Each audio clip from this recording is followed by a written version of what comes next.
I'm Rebecca, and I'm 32. My brother's new wife handed me a name tag at the wedding reception that read, "The Charity Case." My entire family erupted in laughter, like it was the punchline to some inside joke I wasn't part of. I stared at that little white sticker for exactly 3 seconds. 3 seconds of pure, crystallized humiliation, the kind that burns through your chest and makes your ears ring. Around me, cousins were doubled over. Mom was actually wiping tears from her eyes. Dad was slapping his knee like this was comedy gold. I smiled, set the name tag down on the gift table, and walked straight out of the country club without saying a word. But here's the thing about being the family disappointment, sometimes you get the last laugh. I pulled out my phone in the parking lot and made one call. One very important call to my lawyer. Where are you watching from today? Drop your location in the comments below and hit that like and subscribe button if you've ever felt completely humiliated by your own family. You'll definitely want to stick around for what happened next. By morning, my dear brother Mike and his lovely bride Jennifer were about to discover what real charity looks like, because apparently, they'd forgotten one tiny detail about their perfect love story. They were living rent-free in my downtown apartment. Had been for 8 months while they saved for their dream wedding. I guess you could say I was about to remind them. See, while they were all having a grand time at my expense, calling me the family charity case because I'm successful, single, and apparently that makes me pathetic in their eyes, they forgot something crucial. I'm the one who owns property in this city. I'm the one with the MBA and the corner office. And I'm definitely the one holding all the cards. The morning after their wedding, they were going to wake up to a very special delivery. 2 documents, actually, a lease agreement and an eviction notice. Their choice which one to sign. After all, real charity should go to people who actually need it, right? Let me back up and paint you the full picture of my wonderfully supportive family. Growing up as the youngest of 3 kids in suburban Ohio, I learned early that success meant different things depending on your gender. My brothers Mike and Danny could do no wrong. Mike became a mechanic. Danny works construction. Both married their high school sweethearts, bought houses with white picket fences, and started popping out kids. Me? I got a full scholarship to Northwestern, graduated summa cum laude, and built a career in commercial real estate. But somehow, I'm still the disappointment because I haven't managed to land a husband. Every family gathering was the same routine. Mom would corner me within 5 minutes. "Rebecca, honey, you're not getting any younger.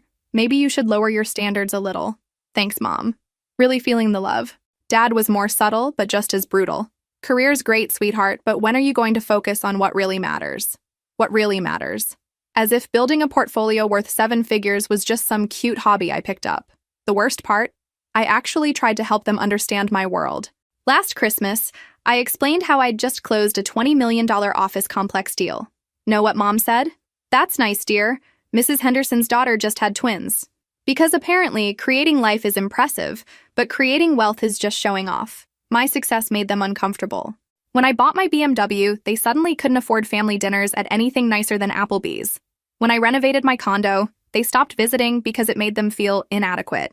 When I took Mom to that spa weekend for her birthday, she complained the whole time that it was too fancy.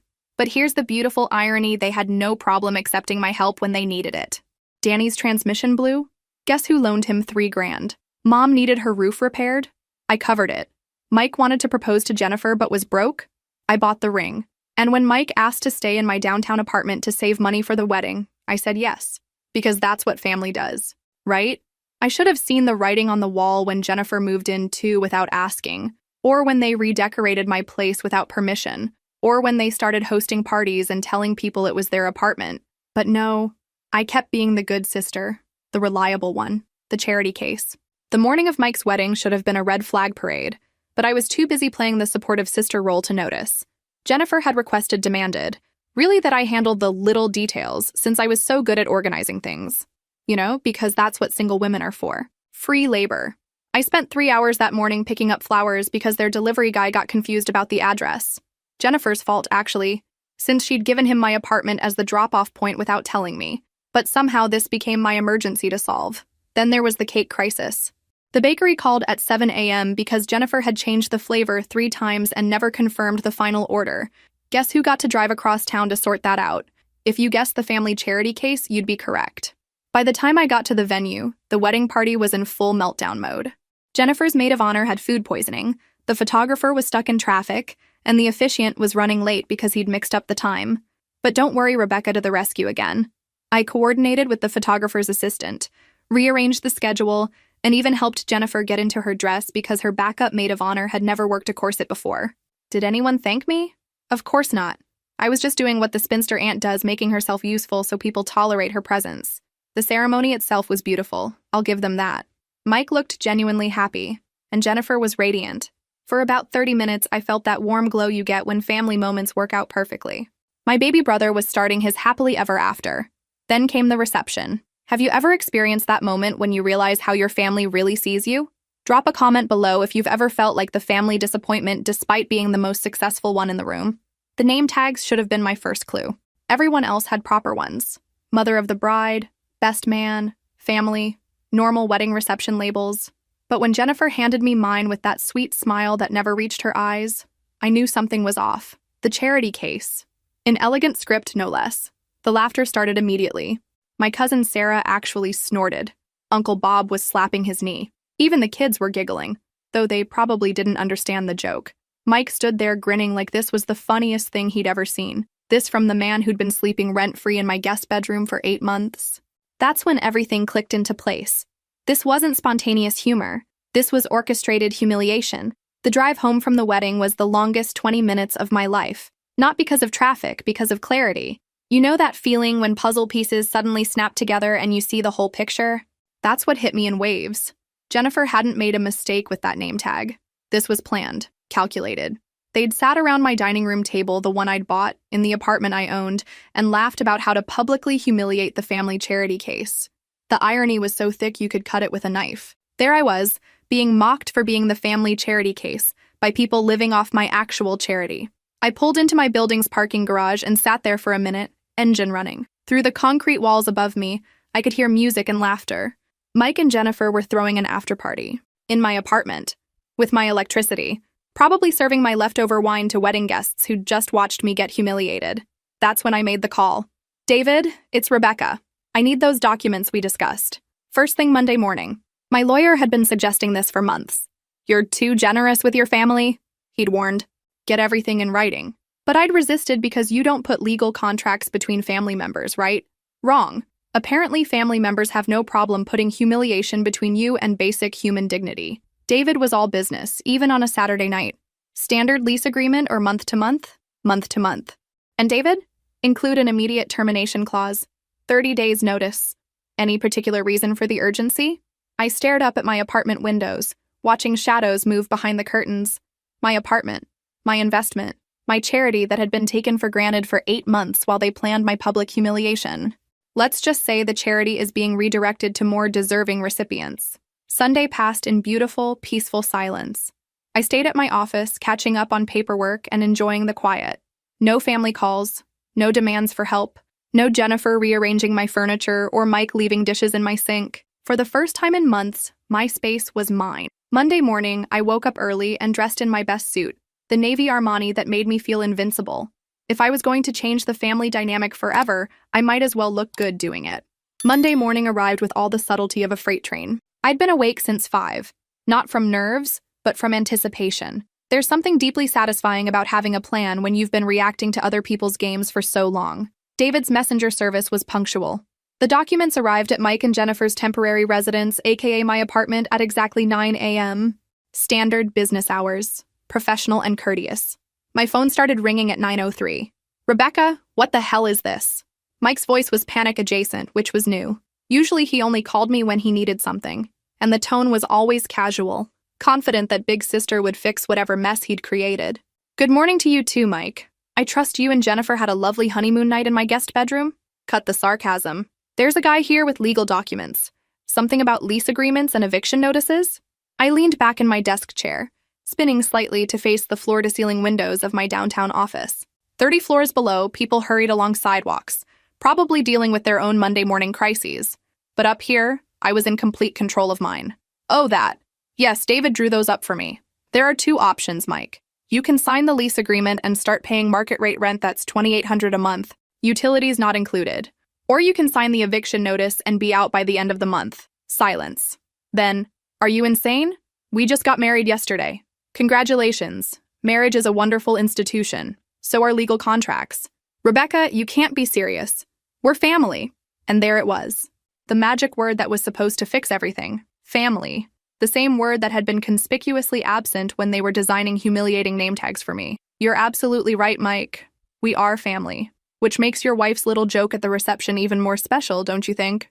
More silence. Then Jennifer's voice in the background, sharp and panicked. What's she saying? What does she want? Actually, I continued, my voice staying level and professional, I've been thinking about that name tag all weekend. The charity case. Very clever, creative. It really captured something important. Look, Becca, Jennifer didn't mean anything by it. She was just trying to be funny. Oh, she was hilarious. The whole family thought so. Mom was crying from laughing so hard. Dad nearly fell off his chair. Uncle Bob is probably still chuckling about it. I could hear frantic whispering in the background. The thing is, Mike, it made me realize something important about charity. Real charity should be documented, transparent, official. Don't you agree? What do you mean? I mean that if I'm going to be the family charity case, we should make it official. Contracts, rental agreements, proper documentation. That way everyone knows exactly where they stand.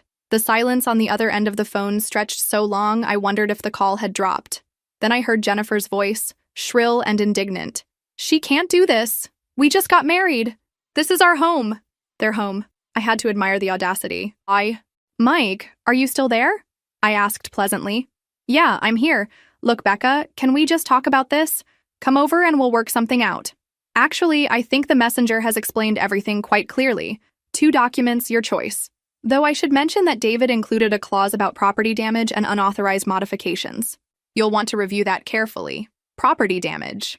Jennifer had painted my guest bathroom sage green without asking. She'd also rearranged my furniture, hung pictures, and essentially redecorated my place to her taste, all of which would need to be restored to original condition. This is ridiculous! Jennifer snatched the phone. Rebecca, I don't know what your problem is, but this is completely unreasonable. We're family now, and family doesn't treat each other this way. Family. There was that word again. You're right, Jennifer. Family doesn't treat each other this way. Family doesn't publicly humiliate each other at weddings. Family doesn't turn generosity into a punchline. But apparently, I missed that memo.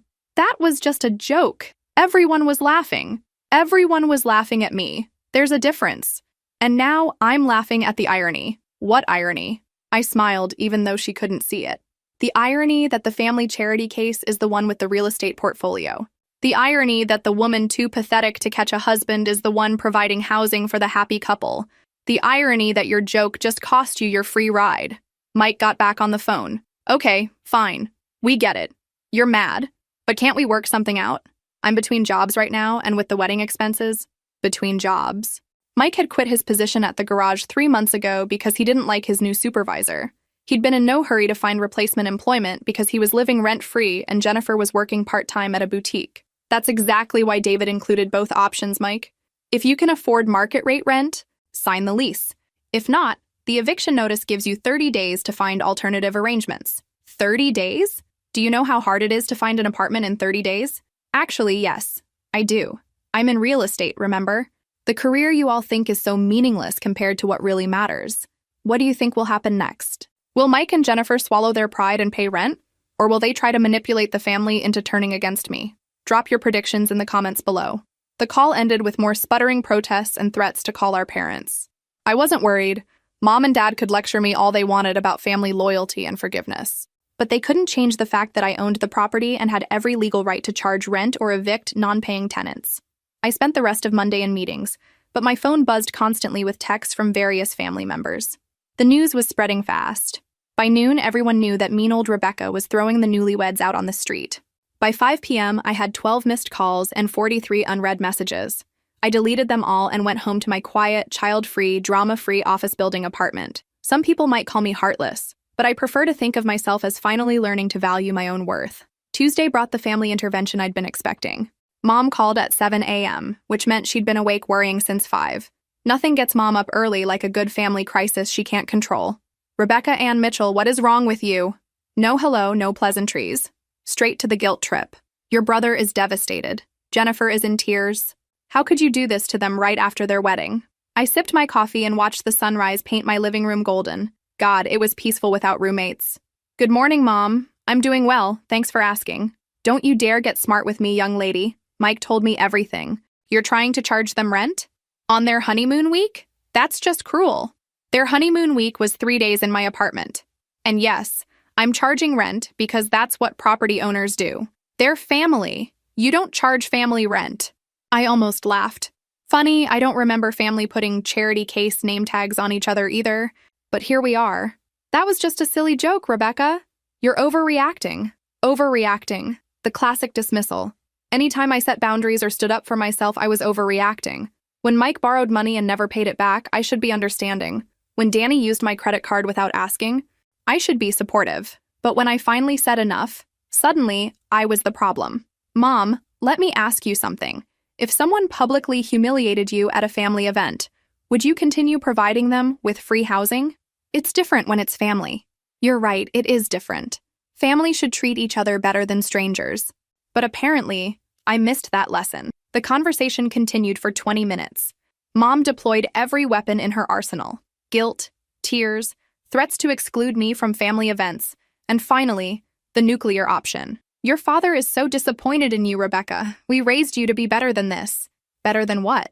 Better than having self-respect? Better than valuing my own worth? Better than expecting basic human decency from people who claim to love me? Tell Dad I'll survive his disappointment. I've been surviving family disappointment for 32 years. By lunch, I'd gotten similar calls from Danny, Aunt Linda, and even Jennifer's mother. The family network was in full mobilization mode. Poor Mike and Jennifer, thrown out by evil Rebecca. How could I be so heartless? What do you think will happen next?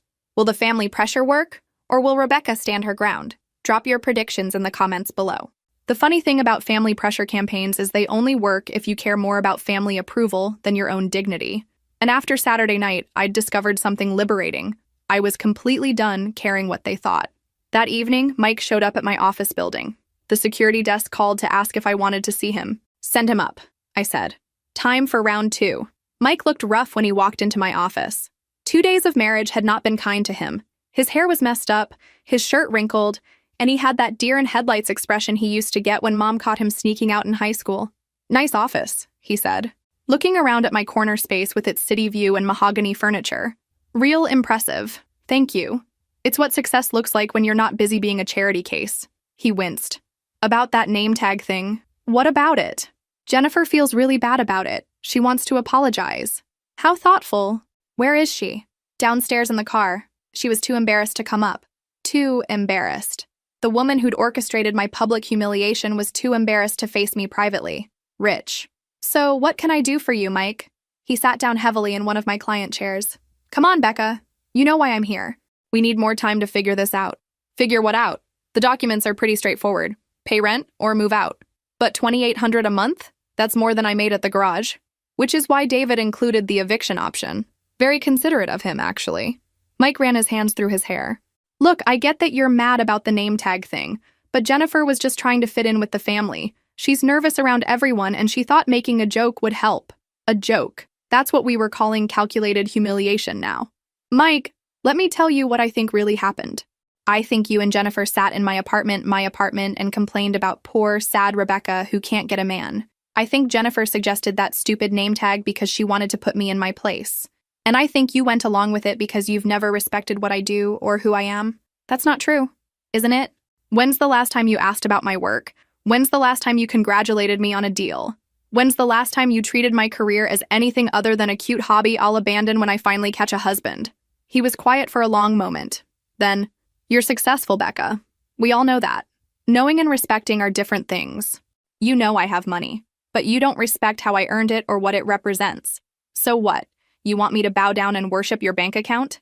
I want you to treat me like an adult, like an equal, like someone whose generosity shouldn't be taken for granted. Mike shifted uncomfortably. We're grateful for everything you've done. Are you? Because Saturday night, it felt like you were all having a good laugh at the charity case's expense. It was just one stupid joke. And there it was. The minimization, the dismissal, the complete inability to understand why their one stupid joke had been the last straw. Mike, do you know what the difference is between a joke and bullying? What? A joke is funny to everyone. Bullying is only funny to the people doing it. He didn't have an answer for that. Mike left my office 20 minutes later, empty-handed and defeated. I watched from my window as he walked to his car where Jennifer waited. Even from 30 floors up, I could see the tension in his body language as he delivered the bad news. No extension. No family discount.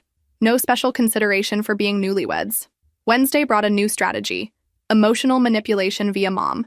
She showed up at my apartment building at lunch, armed with homemade cookies and crocodile tears.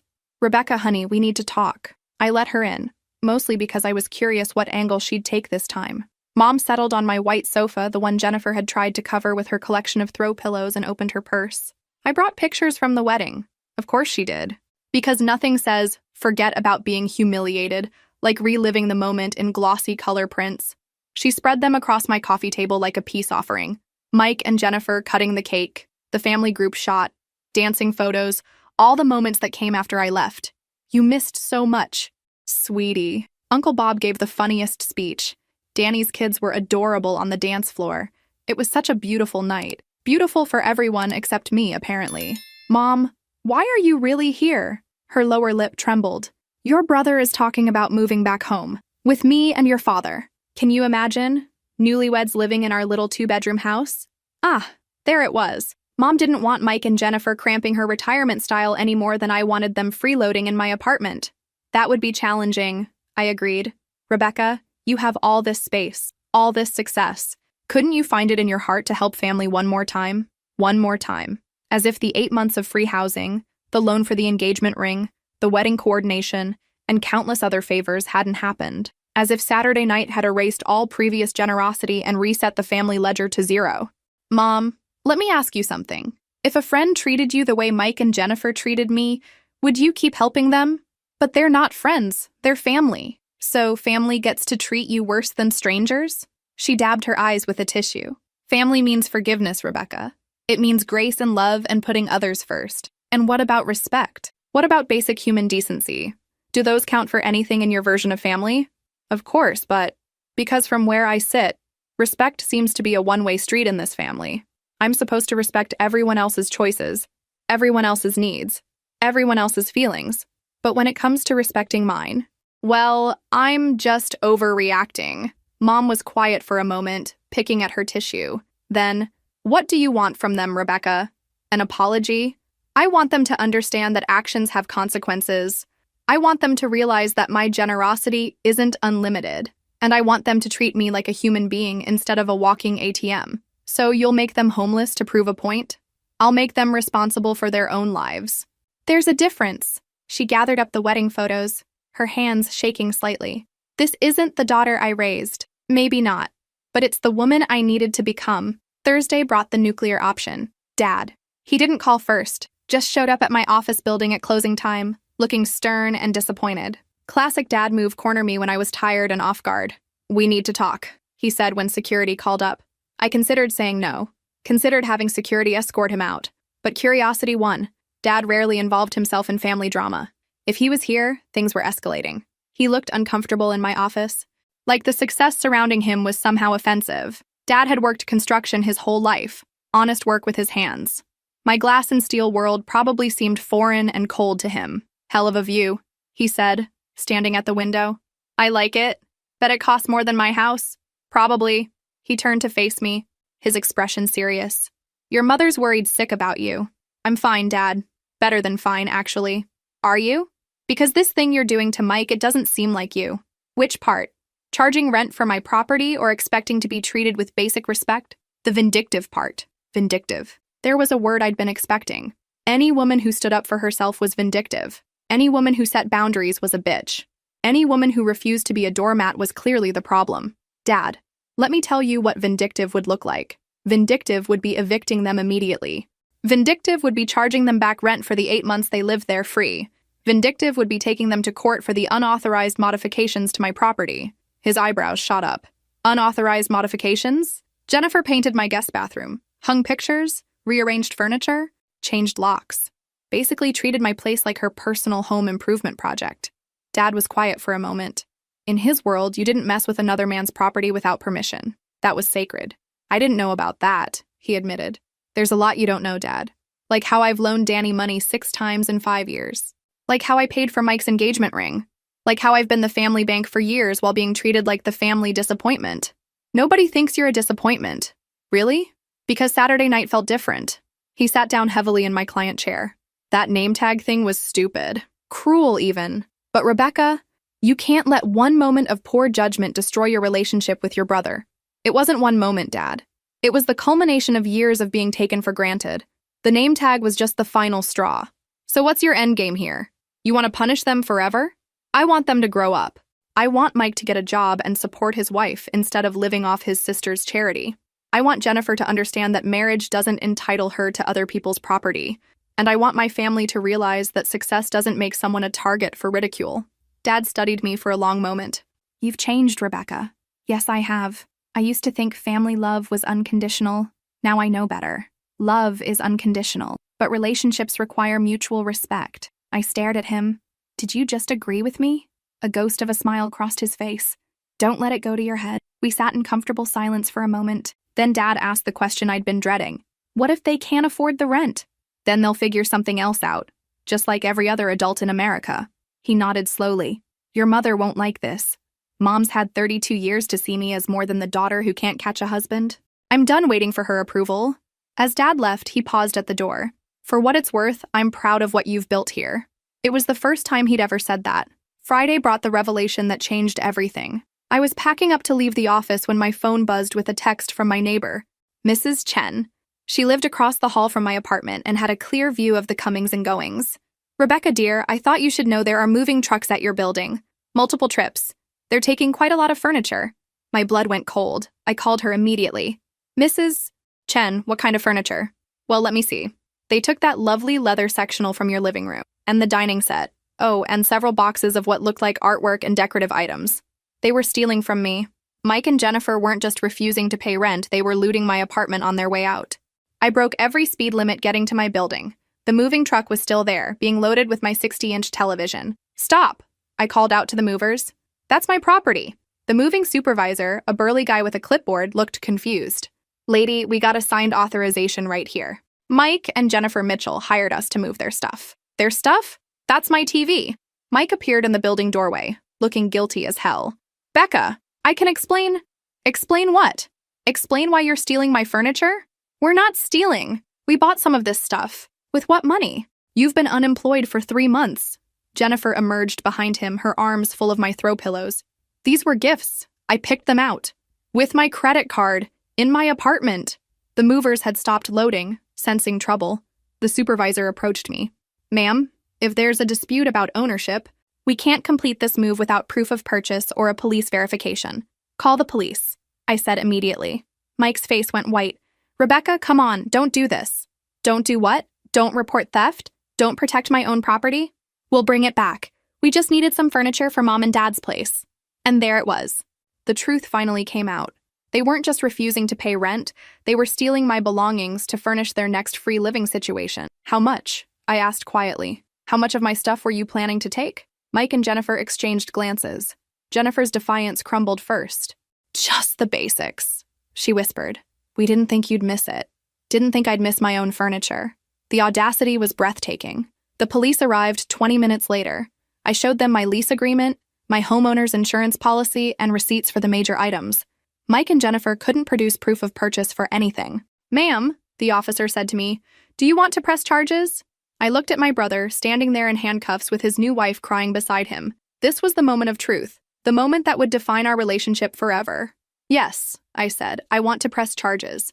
Because sometimes, family or not, you have to draw the line. 6 months later, I'm sitting in my peaceful apartment, watching the sunset paint the city golden. Mike and Jennifer pled guilty to attempted theft and got probation plus community service. They also had to pay restitution for the moving truck and police response. They moved in with Mom and Dad, just as predicted. Last I heard, the arrangement was going about as well as you'd expect. 3 adults and a couple trying to play house in a 2-bedroom ranch. Mom calls occasionally with updates, usually complaints disguised as concern. The family dynamic shifted permanently after the arrest. Some relatives sided with me, finally understanding that there's a difference between family support and family exploitation. Others blamed me for tearing the family apart by refusing to be a perpetual doormat. I'm okay with that division. Turns out, when you stop trying to please everyone, you discover who actually respects you. Mike got a job at another garage, finally. Jennifer works full-time at a department store. They're learning what the rest of us figured out years ago, that adult life requires adult responsibility. Danny surprised me by calling to apologize for all the money he'd borrowed and never repaid. He's been sending me $50 a month, chipping away at the debt. It's not much, but it's acknowledgement. Progress. Dad and I have developed an unexpected relationship. He stops by the office sometimes, just to chat. He's proud of what I've built, and he's not afraid to say it anymore. Turns out, he'd been concerned about my family becoming too dependent on me for years, but he'd never known how to address it. Mom is still mom. She's convinced this is all a phase I'll outgrow when I come to my senses and remember what family means. But her definition of family and mine are permanently different now. I've learned that real family, the kind worth having, doesn't keep score. They don't take without giving. They don't mock your success or minimize your worth. They celebrate your achievements and respect your boundaries. The people who couldn't do that were never really family anyway. They were just people who shared my DNA and expected special treatment because of it. My apartment is peaceful now. I've redecorated, bought new furniture, changed the locks. Sometimes I host dinner parties for my real friends, the ones who celebrate my success instead of resenting it. I still buy lottery tickets every week, not because I need the money, but because I like the dreams they represent, the possibility of something even better, the hope for unexpected joy. But I don't need to win the lottery to feel lucky anymore. I already have everything that matters: self-respect, genuine friends, and the knowledge that I'm worth more than other people's approval. If this story resonated with you, make sure to like and subscribe for more stories about finding your worth and setting boundaries. Sometimes the hardest person to stand up to is family, but sometimes that's exactly when it matters most. The charity case label turned out to be wrong anyway. Real charity is about giving freely to those who need help and appreciate it. What my family wanted wasn't charity, it was enablement, and I'm officially out of that business.